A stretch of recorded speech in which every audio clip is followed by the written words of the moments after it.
And welcome everyone to a Monday edition of the Crash the Pond podcast. It is April 28th. Happy Canadian election night for those following that. We've got a lot to talk about today. Ducks coaching search is heating up, as some might put it. Others might have a different way of putting it. Yeah. Jake, are your vibes high? Are your vibes low? Somewhere in between? The fact that, with what we're going to get into today, the fact that this is the follow-up episode to the hope that we had last episode is depressing. Everything was so good a week ago. Yep. And things are looking different now. Yep. So we're just going to jump right into it. This is going to be a shorter version of the pod than usual. So for those expecting an hour plus, this is probably going to be more like about 30 minutes. So over the weekend, it was, well, actually, this morning, today, Elliot Friedman said on the 32 Thoughts podcast that Joel Quenneville, former head coach of the Chicago Blackhawks, notably, is a serious candidate for the Anaheim Ducks coaching position. And did he also confirm that there was an interview?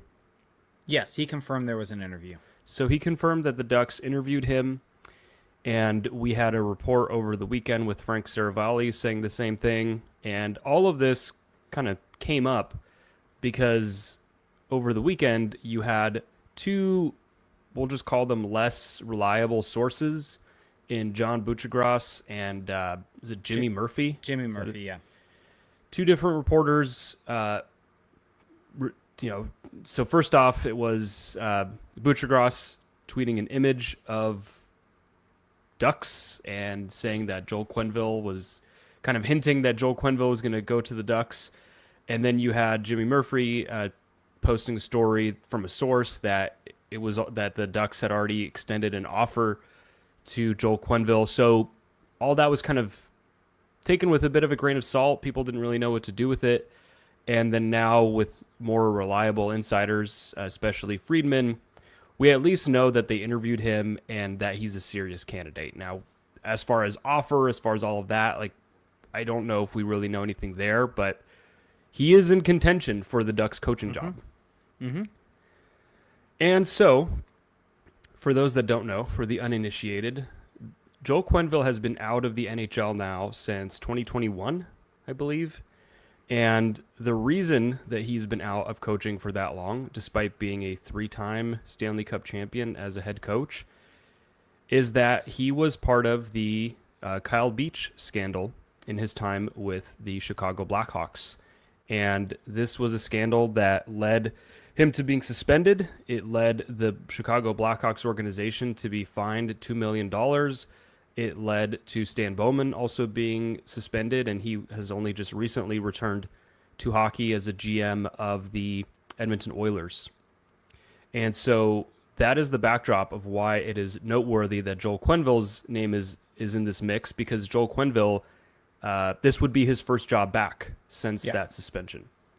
And so the suspension stems from an incident in 2010 involving a video coach for the Chicago Blackhawks, Brad Aldrich, and former player of the Blackhawks, Kyle Beach. This incident involved sexual assault and the Abuse of power would be another. Yeah, abuse of power, sexual assault, harassment. That is Kyle Beach's testimony, or at least that's his recollection of it in a very lengthy report that was done by an outside law firm. That is his version of it. There is Brad Aldrich's version was completely different, but that's not really much of a surprise. There was also a third person involved who had different versions of it, but I think people have kind of come to the conclusion that Kyle Beach is the person we should be believing, because why would a hockey player come out and accuse a video coach of sexual misconduct? Like, there's no winning that. That's kind of a potential career killer. So anyway, he comes out and reports this to someone within the Blackhawks, and there's a slow trickle up of information within the organization. This is during the playoffs, the 2010 playoffs. This is in the midst of that cup run. And there was one meeting in San Jose that involved just the Hawks management. Then eventually there was a second meeting, and this was about 3 weeks before the end of the season, I think, entirely, before they won the Stanley Cup. And in this meeting, various members of the Hawks Brain Trust were there. So Stan Bowman was there, McIsaac, McDonough, all these kind of bigwigs of the organization were there. But also Joel Quenneville was brought in, and essentially a member of the Hawks, I think it was a counselor or a therapist. Yep. Like a team counselor. Jim Gary. Is that do I have the name right? Yeah, Jim Gary brought it to their attention that there had been an incident between Kyle Beach and Brad Aldrich, and his own recollection is that he told them that Aldrich had been pressuring John Doe into sexual activities, or said they had been pressuring Kyle Beach, referred to as John Doe By the way, in the report. Real quick, I should jump in. We should have done this at the very top. This is a trigger warning for anyone that has dealt with sexual assault, anything like that. Feel free to bypass this episode or skip to the further for kind of opinions. We want to run through the facts here, but definitely a trigger warning for anyone. Yeah, so Gary came into this meeting and told them what had happened. Now, of course, a big crux in this case is how much did these people actually know? But where Quenneville comes into this and why he's relevant here is that he came into the meeting, admittedly, while it had already started and had been ongoing.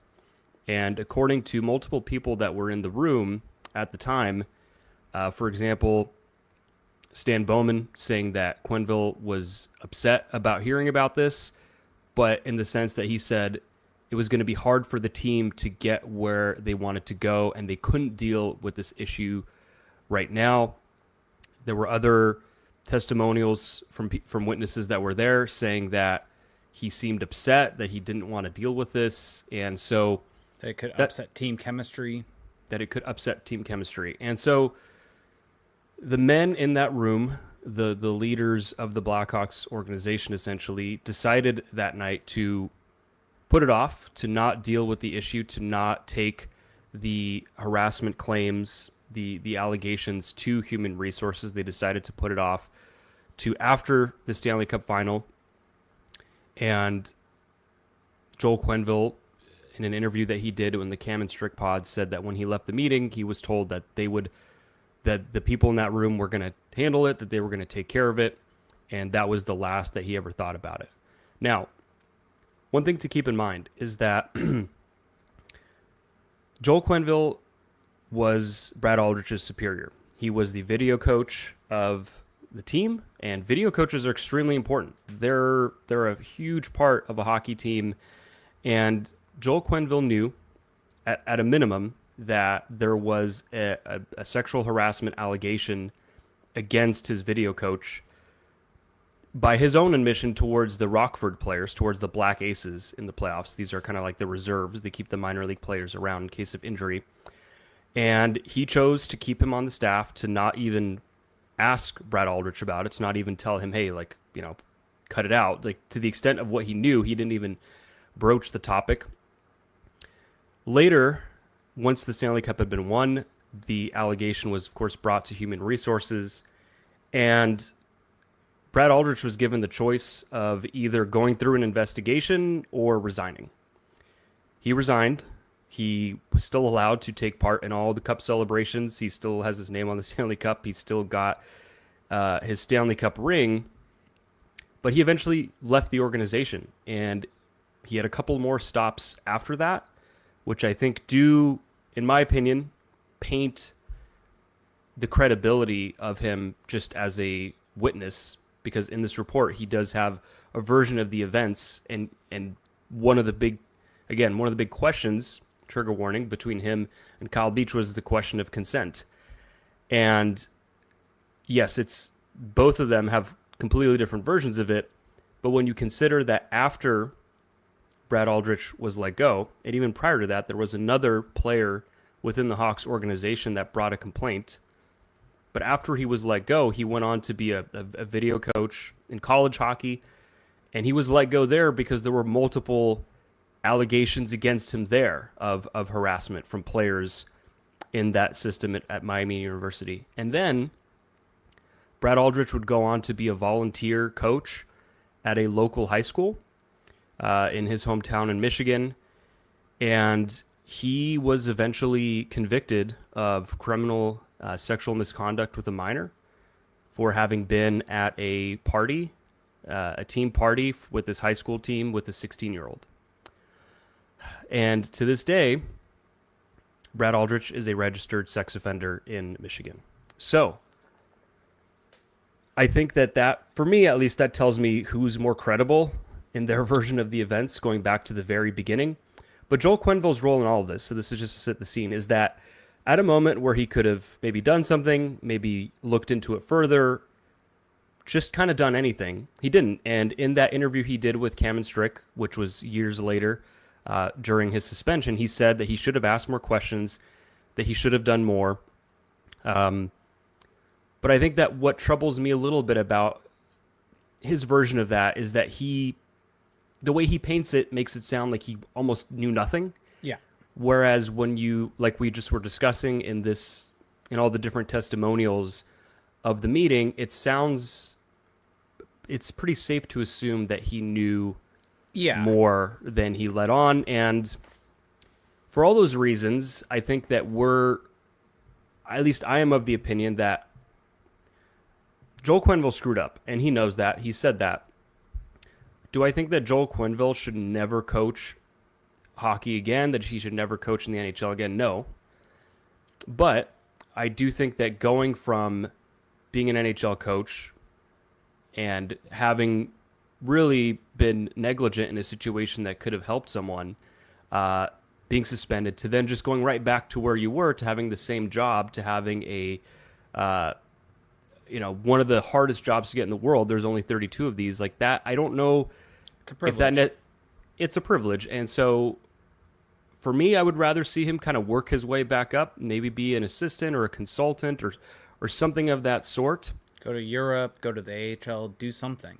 Yeah, but I don't think he should never coach again. I do think that he realizes that he screwed up. I maybe question a little bit where that's coming from and how responsible he truly feels for it. And I don't think that it's all on him. I mean, there were people in higher positions of power in that meeting.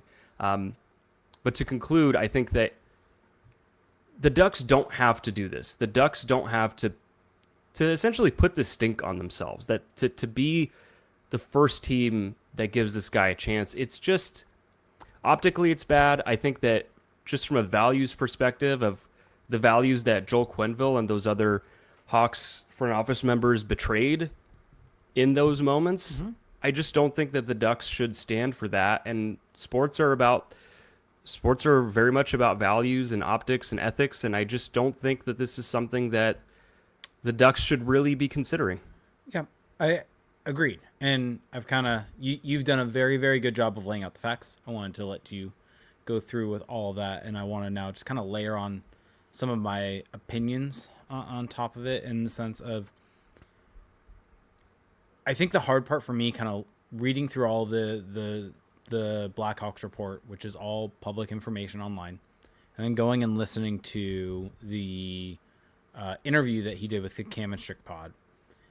Joel Quenneville is the only member from that group that was in that meeting and that didn't recall basically if John Doe's name was referenced, which is Kyle Beach, or whether Aldrich's names was referenced, and really just didn't recall much.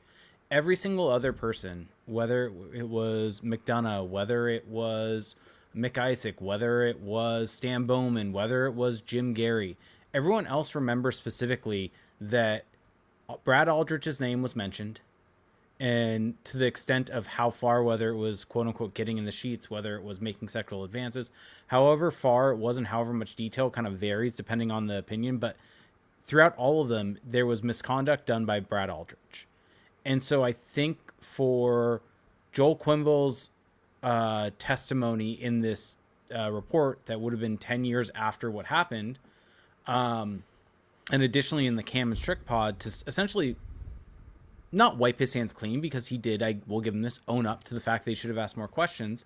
But the fact that he says that he didn't know anything, it leads me to one of two options here personally, of either this wasn't a big enough issue for him to remember it, or he's just lying.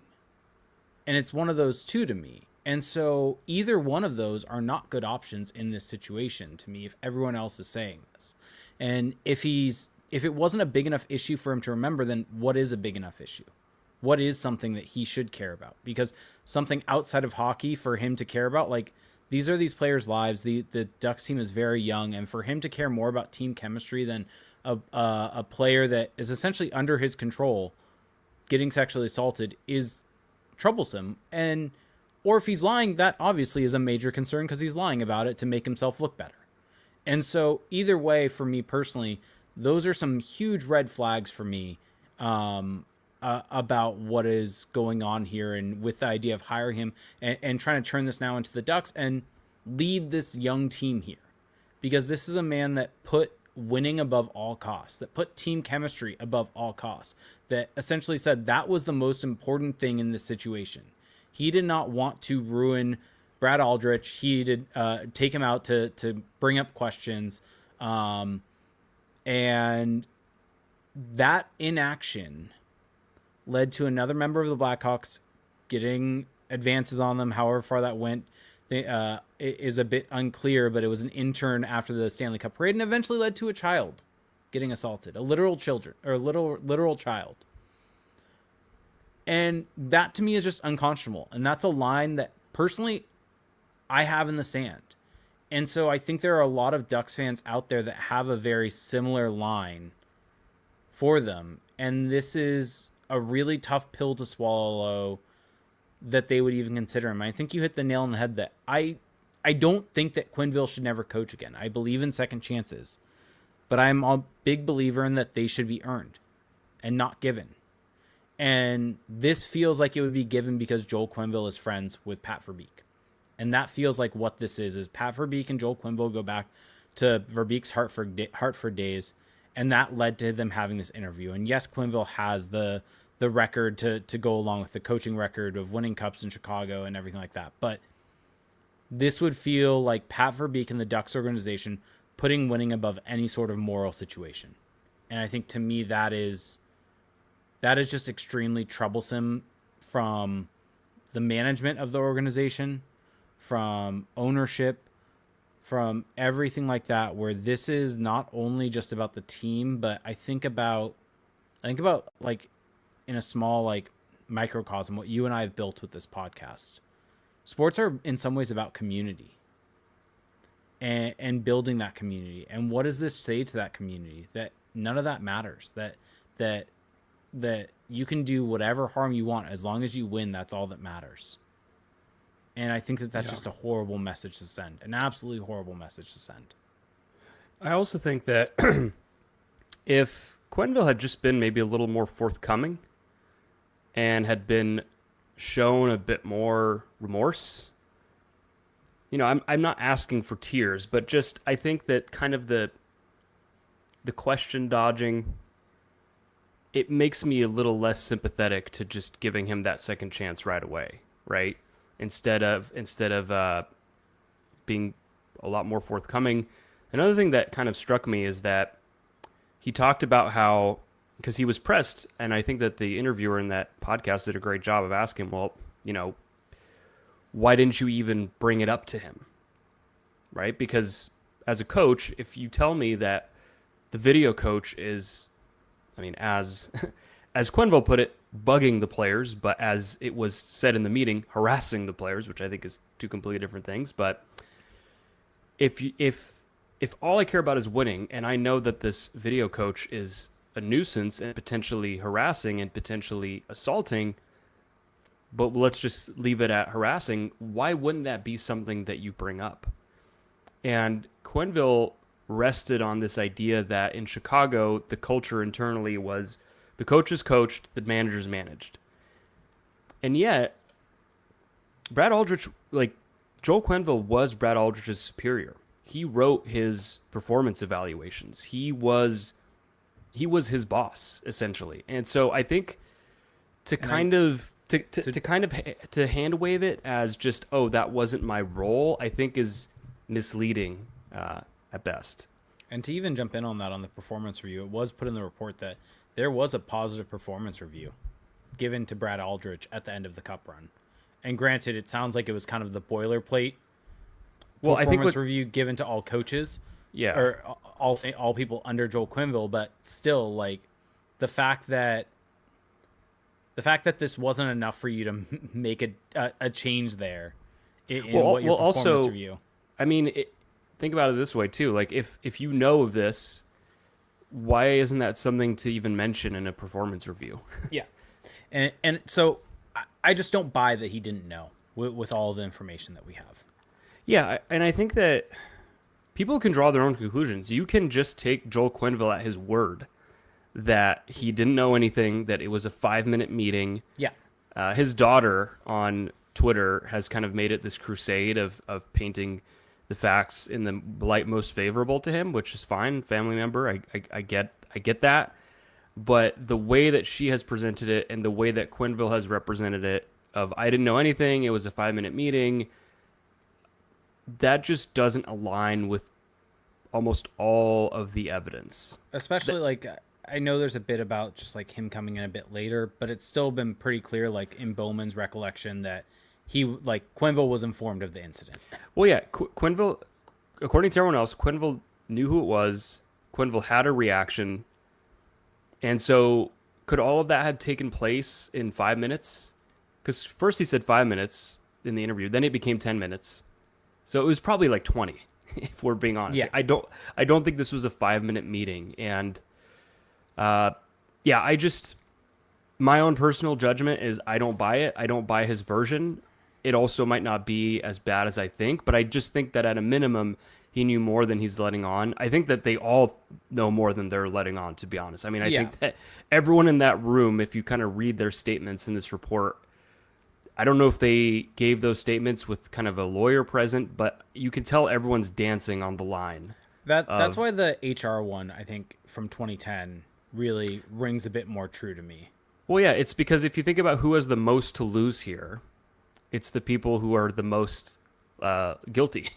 And so those are the people who are going to, the most guilty, but also the people who are in the greatest positions of influence. And so the HR person, for example, the counselor, they did their job.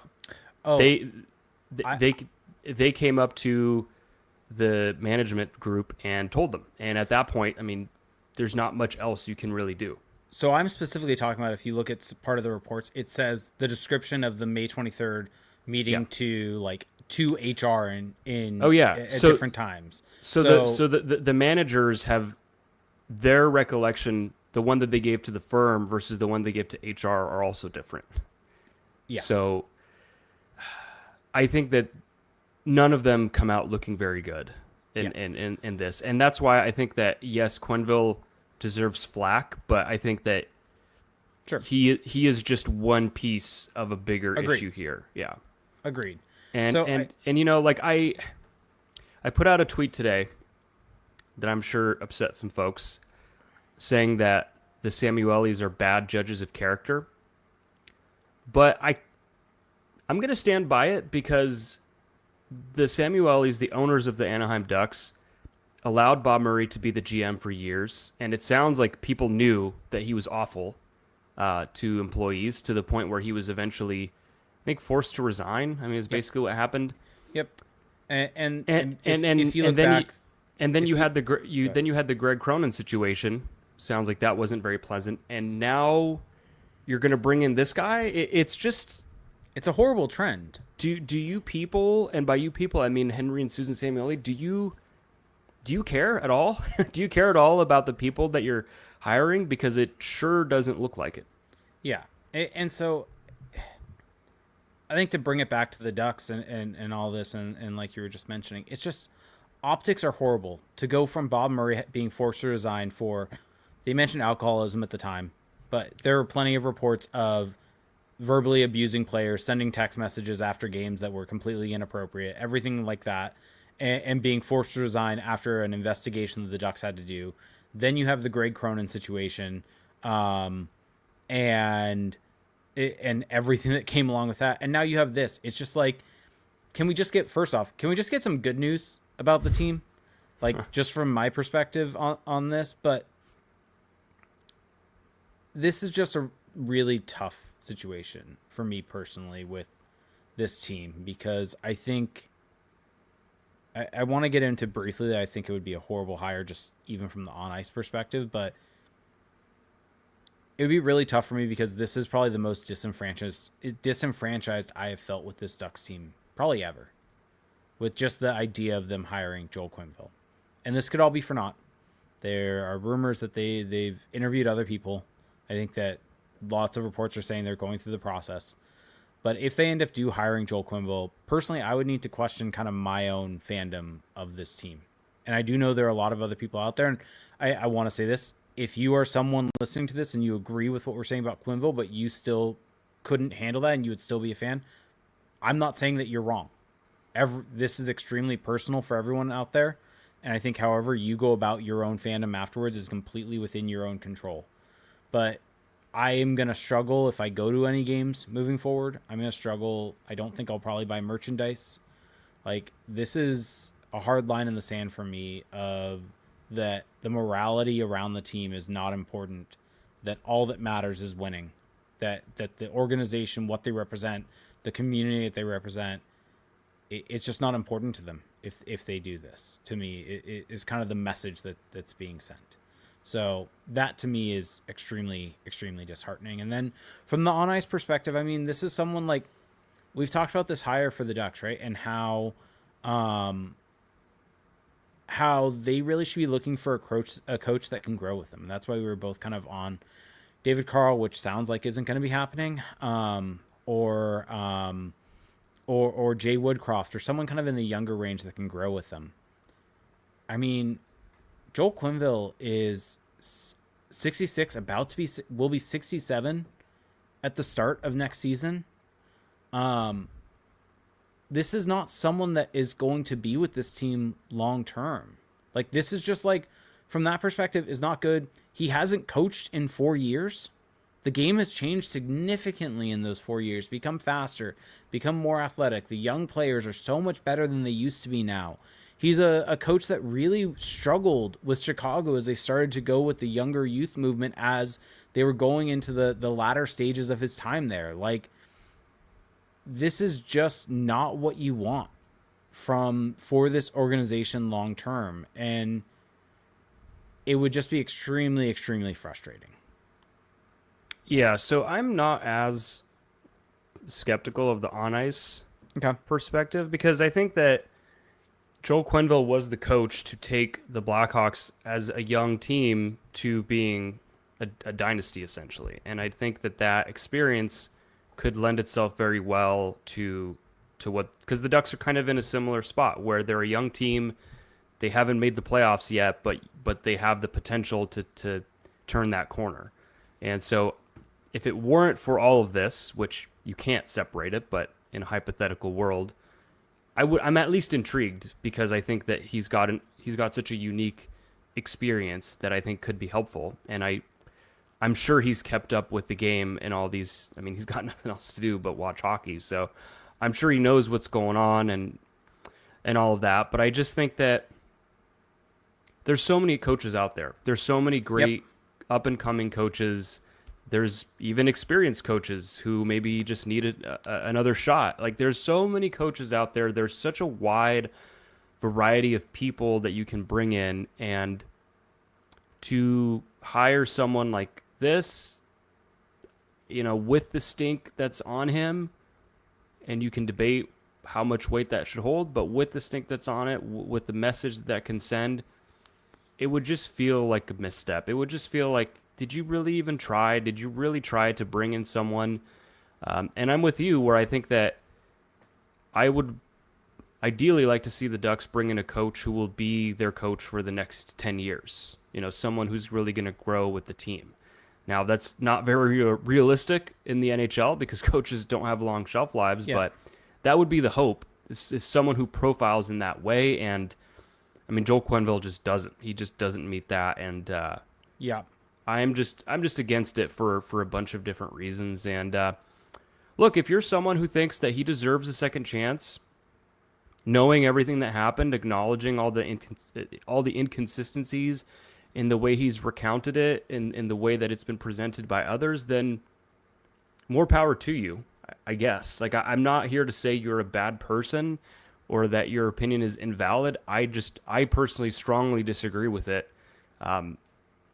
But yeah, the people who are just kind of like, oh, you don't believe in cancel culture. That's unserious. Like, that's not real conversation. That's just the current state of the internet. And I don't think, I don't put any stock into those people. But if you're someone who tells me, hey, I've read through everything and this is my conclusion and that happens to be different than mine, I can at least, like, we can agree to disagree, basically. Yeah. So the one thing I want to say right now is that I think the heartwarming thing for me personally is, I think, to see how, I think, for the most part, the Ducks online community has kind of come around that none of us want this.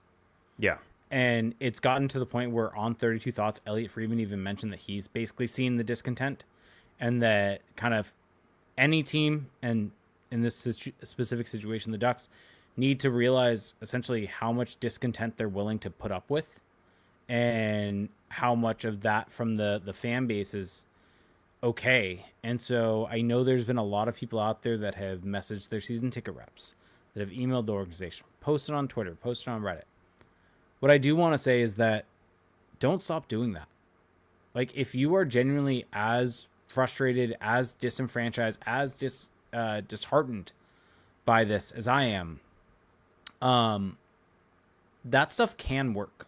Because we're in the position right now where they're interviewing people still. And it's not as if he's been given the job. And so those types of messages can in some ways make a difference. Maybe they won't, but they're being seen by people. And I think that it makes it clear that there's a significant portion of the fan base that, one, are not happy with this at all. Two, are willing to not go to games and spend money on the team and not buy merchandise and not any of that type of thing, and not watch the games. And those are ways that, like, everyone's varying degrees. And I'm not saying that everyone has to do all that. Everyone doesn't have to go to games. Everyone has their own personal way of handling this and doing this. But if you are someone that feels that way, reach out to them. Post on Twitter, post on Reddit, post on everywhere. Like, do whatever. They do see it. Like, they do see it. And I do want to make this other part clear of, don't stop. Because I think probably what the Ducks may be hoping for in this situation, if they are considering hiring him, or if he's a top candidate, is maybe we'll just die down after a few months. Yeah. Maybe it will die down. This is just a one-off in the beginning. So don't stop. Keep going. Yeah, I mean, at the end of the day, sports franchises exist for the fans.